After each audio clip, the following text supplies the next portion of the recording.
te Sëriñ Babacar mas na ko wax benn kilifa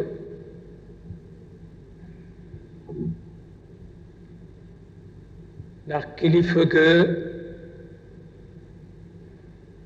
dafa bokk ci ñiy foye nit ñi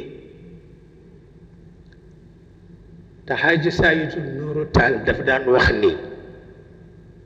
am na lu ma bëgg ngeen roye ko seen bàyyi mooy du foye nit ñi loolu lu am solo la ñàkk foye nit ñi lu am solo la am baat bu mu ca sànni Sëriñ Babacar Si mu tontu ca nag li ma gën a jaaxal mooy du wan na baat loo ko wax mu tontu bi muy demit loolu la dénkaane waaw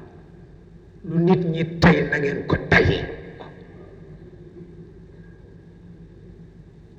lu nit ñi tey na ngeen ko tayee ndax wolof dafa gàtt xel wolof dafa gàtt xel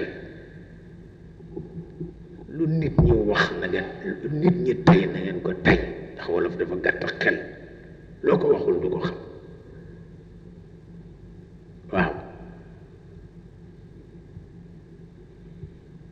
seetal loolu la mu ca teg ñeme bu ma ko wax fii